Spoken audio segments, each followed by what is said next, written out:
All right.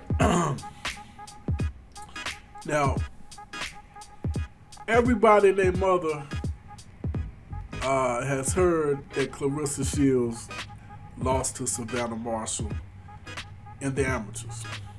Everybody knows that. The question is, what happened during the fight? And I've been looking for video or footage of this fight, I'll say for at least a year, at least. And I haven't been able to find nothing but a photo, and that's the aftermath when they're raising Savannah Marshall's hand and Claressa Shields. Matter of fact, the photo you see right now, and they show Claressa Shields pouting, look like she's ready to cry from losing. Or when they were, from being told that she lost. Now, with that being said, both women have given their opinions on what happened in the fight, and we're about to listen to them. We're going to start with Savannah Marshall.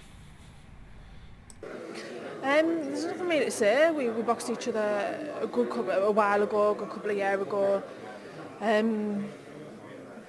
It was in the amateurs. I beat her quite comfortably.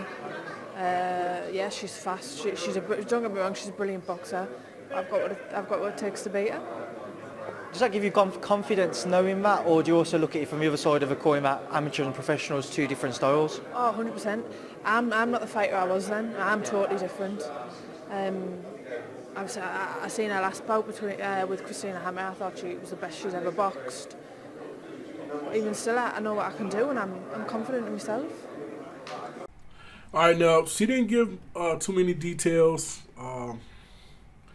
I guess it wasn't too many details to give if you feel like you won, so it is what it is. But now let's get Claressa Shields' account on what she believes happened in the fight. Let's go back to the beginning. You and Savannah Marshall. She didn't beat me. That's my recollection. Okay. It was a point system back then. And in that point system, I never scored below 25 points in no fight. The fight with me and Savannah Marshall, somehow, I only scored 8 points versus her 14. First round, we were tied 2-2. I've never scored 2 points in the first round. I got her to the corner, 1-2 on her a couple times. I'll always get 8 counts on girls. I hit her with a hard punch. Her head went back. The ref jumped in. I'm thinking he about to give her an 8 count. The ref got us back to the center of the ring, where, of course, I didn't want to be at because she was so long and so much taller, and told us to box and asked her if she was okay. So that's what happened throughout the fight. But London was hosting the Olympics, and in order for her to make it to the Olympics, she had to win the World Championships. So therefore, it was a lot on her side, and she knows that. All right, now, that wasn't too long, but it was enough to get a pretty good idea of what she believed took place on her account. And this is one thing I have to say. If you feel like you was robbed because it was more like some home cooking type stuff going on, why would you replay that in 2022 by fighting her in the UK? I don't understand that. Especially when you have all the authority to say, oh, hell no. We fighting in America. We fighting in Vegas. We fighting in Madison Square Garden, MGM Grand, whatever. The Barclays Center. You can make that fight happen wherever you want, because you holding all the chips. You are definitely the A side. Why would you take the risk of fighting her in the UK? Now, I applaud you for it. I'll give you all the accolades, especially if you win. But why would you take that chance of fighting her? I mean, I get it. If you felt like that was the only way the fight was going to happen, but I still wouldn't take it. Sky Sports, you guys going to have to run it in America.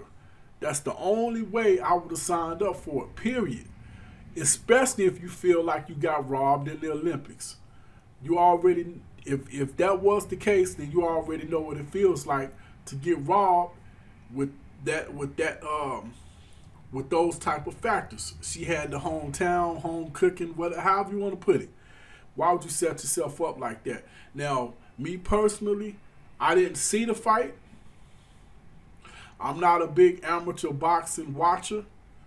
So no, I did not watch her and Savannah Marshall fight in the Olympics. I haven't seen not a single clip of it. I have no opinion of it one way or the other because I didn't see the fight. So I'm just putting it out there what both women said. Now, if somebody, in the comment section seen what really happened, speak up. Hit your boy up. And if you got some video footage of it, most definitely hit me up and we can put it on the channel. But I have no opinion whatsoever what happened in the Olympics. And to be honest with you, the Olympics and the pros are not the same. Even her, Savannah Marshall, said herself. So far as I'm concerned, who won really means nothing to me.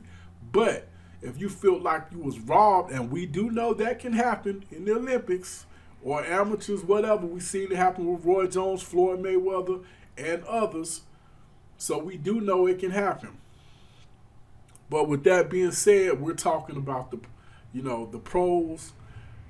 But still, why would you put yourself in a position where you gave her all the cards, all of them? And Savannah's talking about having this fight in her home region in the northeast, maybe at Not St gonna James's Park, Newcastle. Not going to happen. We're going to fight in London or at the O2 or at in Manchester somewhere. The thing is, I hold majority of the belts at our weight class. I've already given up America to come over here and fight her. I'm not going to fight her up in her backyard. It doesn't make sense. It's being a businesswoman or being a fighter. But I can beat her anywhere. But we're going to fight on somewhere that's a little bit more neutral, like London, where I won the Olympic Games at. I don't understand that one. But that's pretty much all. I got this Head Busting Box's own Fight Doctor. Hit that like button, hit that share button, hit that subscribe button, hit that notification bell. Hit me up in the comment section. Let me know. Who do you believe when it comes to what both women's accounts of what happened in the amateurs? Like I said, me personally, I don't know. I didn't see it. I know Savannah Marshall got the win. I also know it's not unheard of for it to be some type of insane scorecards when it comes to the Olympics or amateurs. All you gotta do is talk about Roy Jones and Floyd Mayweather, and boom, you got two different occasions where foul play was involved. I'm not saying that's what happened. I'm just saying. Now, if you do have footage out there, hit me up in the comment section. Send me a link. I will gladly put it up on the channel. This is Head Busting Box's own Fight Doctor. I am out.